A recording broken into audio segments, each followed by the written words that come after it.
May chikang buntis si Kim Chu na gawa pa raw sa ibang bansa since lagi silang out of the country ng rumored boyfriend niyang si Paolo Avellino. Nagsimula lamang ito sa blind item hanggang sa pangalanan na ng ilang netizens na nagsabing parang may baby bump ng araw ngayon ang actress host. Pero para sa amin, parang malabong buntis si Kimi dahil segue-segue ang engagements nila ni Paolo. Pagkatapos nga na, ASAP XP, sa Sydney, Australia ay sumabak sila agad sa isang shoot para sa pelikulang pagsasamahan nila. Kaya kung nasa interesting stage ang TV host actress ay hindi ito makakapaglagare sa mga trabaho dahil tiyak na mag-iingat ito o masama lagi ang pakiramdam. Anyway, nakita namin sa post ng Kim Pao fan na kuha sa laptop sina Kim at Paolo na kinukunan ng eksena at ang caption ay, New Movie Alert Kim Pao. Tinanong namin ang nag-post kung saan galing ang larawan at ipinasalang daw sa kanya ng kasama niyang Kim Pao fan din na hindi naman binanggit kung kanino galing.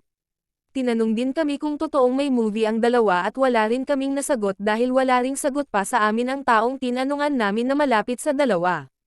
Binasa namin isa-isa ang comments sa social media at may nagsabing pang Metro Manila Film Festival daw ito. Sabi ni Beth Miranda, sino po kaya sources neto?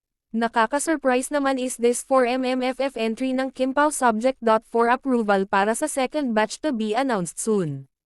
May nagsabi ring, congratulations Kim Pao, sana totoo kasi miss na natin ang Kim Pao sa big screen at sana pang award, at, anong movie kaya ito?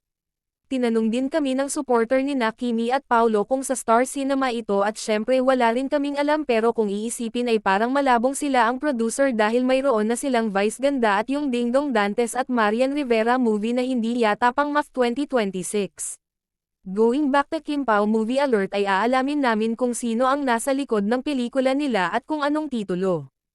Ay, may nabasa kaming komento. Hello, pangalan ng supporter, Clive magbasa mo ito pinababura ni Pao yung post salamat. Mukhang hindi pa pala ito pwedeng ilabas ang bilis ng Kim Pao supporters, ha?